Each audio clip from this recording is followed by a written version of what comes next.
Hey, good morning, friends. Welcome to another episode of Team Jesus Outdoors.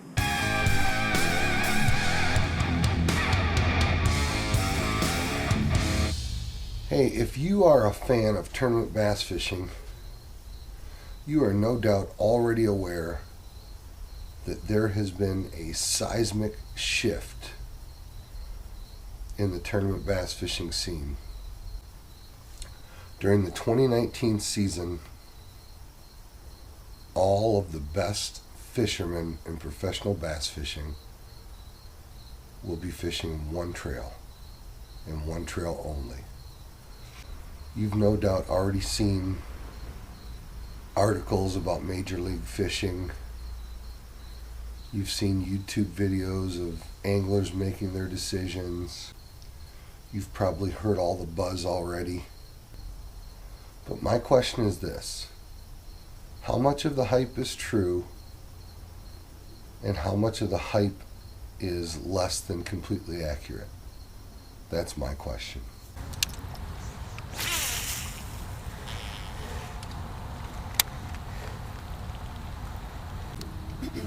So have you followed at all what's going on in the world of professional bass fishing? Not at all. Have you ever seen the TV show Major League Fishing? Nope. I watch a lot of TV. It's kind of a unique fishing tournament format. They started a few years ago. The TV show's been wildly successful.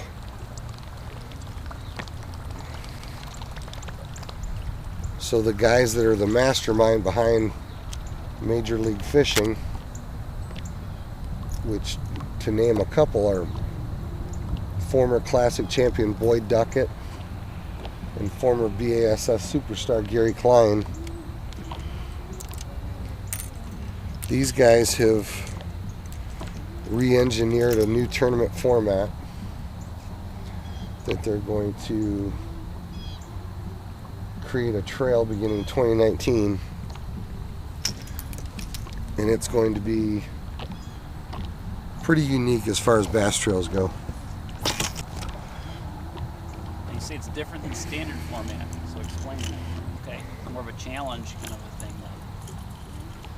Yeah, so, well, there's a lot of format differences actually. It's kind of a one-on-one format. It's not a 5-fish limit format. They take full advantage of technology, and the fish are weighed on the spot as they're caught, weighed, entered into the computer, and released. So it has a conservation proponent that's pretty unique. Yeah, a lot less stress on the fish, keeping them out of the water. In fact, they go, in my opinion, to a ridiculous extent with that idea. I just got hit right there. And a guy is penalized if his fish touches the carpet. That's interesting. So I think it takes the idea a little bit too far, but whatever. It's not my trail. Another unique feature is that the other anglers, everybody knows what the other guy has. So when Paul catches a fish, it's weighed, it's recorded immediately, and within minutes, Kevin knows I caught it on that you just caught a fish. No, he doesn't know what. Okay. He just knows that you just weighed in another 2-pound fish. Right, okay. So, unlike 50 years worth of fishing tournaments where you go out and catch your best 5, and it's really you against the fish, you actually know what your competitor's doing. So the format's pretty unique. Like many others who have followed bass fishing for decades, I have been following this since the moment I heard about it. Over the past couple of weeks, I've done a lot of research. I've watched a lot of videos. I've read every article I could find, trying to separate the fact from the fiction. From the best I can tell, the fact of the matter is 80 anglers have already made up their mind. They've already signed contracts with Major League Fishing. There is going to be an enormous talent drain from B.A.S.S. FLW is also going to lose some anglers. There is going to be a historic talent drain from B.A.S.S. So I think the first fact that is obviously clear, Boyd Duckett, Gary Klein, and the rest of their partners have assembled for the 2019 season in Major League Fishing the most impressive assembly of bass fishing tournament anglers ever. However, some of the hype I don't think is nearly that clear or nearly that accurate. Many of the proponents of MLF would have you believe that what they are doing has never been done before. Well, to a large degree, that is not accurate. Boyd Duckett has suggested that the way that they have been able to build a better mousetrap is because they have been able to bring non-traditional, non-endemic sponsors into the sport of bass fishing, which allows them more TV coverage, allows them bigger paybacks. And that is very likely true. I don't doubt that they have done that. What I will challenge is that it's not new, it's been done before. Those of you that have been around long enough to remember the beginnings of the FLW series back in the late 90s, the FLW folks were very effective in bringing in non-endemic sponsors. Of course, from day one, the FLW has always had its bass boat sponsors. Forrest L. Wood, of course, the namesake of the tournament trail.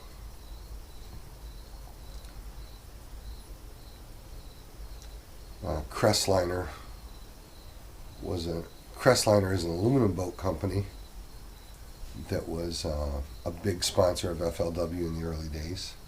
But if you recall, FLW had big non-endemic sponsors like Kellogg's, Banana Boat, Totino's Pizza was one of the wrapped boats I remember, Land O'Lakes. Much of that could have been because of the relationship with Walmart. I don't know. I'm not willing to speculate. What I do know is FLW was very successful in bringing non-traditional, non-endemic sponsors to the game. And that allowed the FLW to offer paybacks that were much larger at that time than what B.A.S.S. was offering.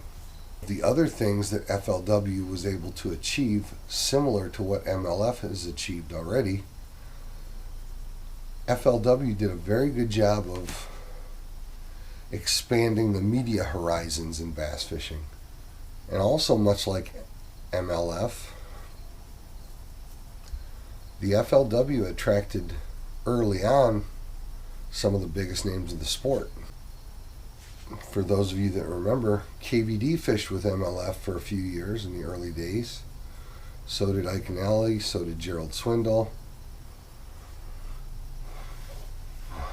The difference back then was there was no requirement to not compete on other trails.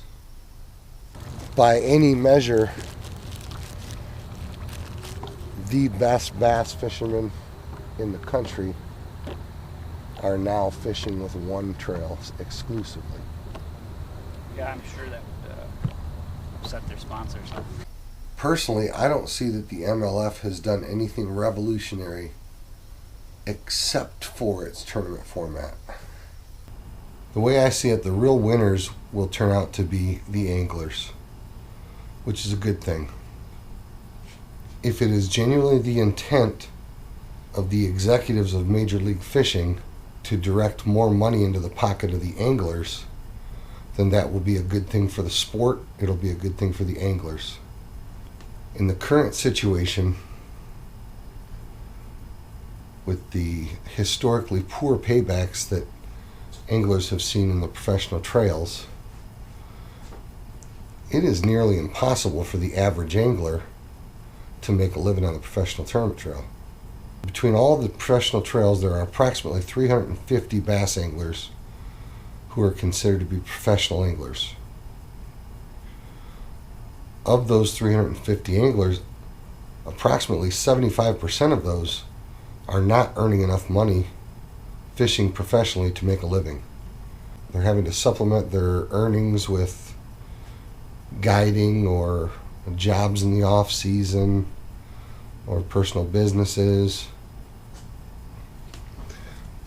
And many would argue that that in and of itself is holding the sport back. You will hear professional anglers compare themselves to NASCAR or professional golf. The primary reason that participants of NASCAR and the PGA are paid more money is there's more investment in the sport. So essentially the only way to grow professional bass fishing to the size of NASCAR or professional golf is to increase the viewership to the level of NASCAR or golf. Television shows that broadcast on national networks produce more revenue. What really needs to happen to professional fishing in order for there to be more revenue into the sport and therefore more revenue to the anglers is we have to grow the fishing community and grow the angling tournament community. I believe that the coverage of Bass Live events was good for growing the community of anglers. But frankly, I think the number one thing that has grown the outdoors community over the last decade is social media and YouTube. And those things are essentially completely ignored by the major fishing outlets. MLF, B.A.S.S, FLW. The guys with the big successful YouTube channels like the Googans, Tyler Anderson's Real Fishing, Gene Jensen the Fluke Master,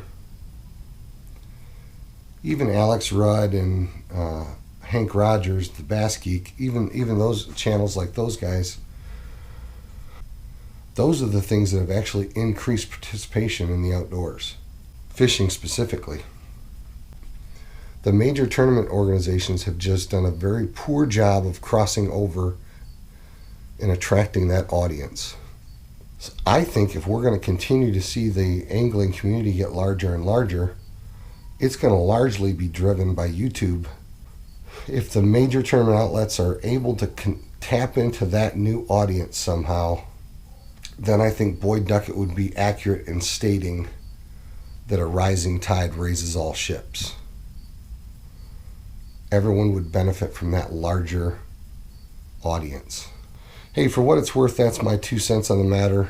I'm pretty confident that this new format's going to be pretty successful. But I also think that B.A.S.S and FLW will be just fine. I think B.A.S.S will do just fine without all the elite anglers they've lost. FLW is going to be just fine with in spite of the anglers they've lost. Those groups have giant feeder organizations. There's a vast network of tournaments that feed those top-level tournament organizations. With the exception of a handful of big-name guys at the very top, most of those anglers are going to be very easy to replace in B.A.S.S. There's a whole generation of high school and college anglers that are chomping at the bit to have an opportunity to fish the elites. Hey guys, God bless. Tight lines. We'll see you on the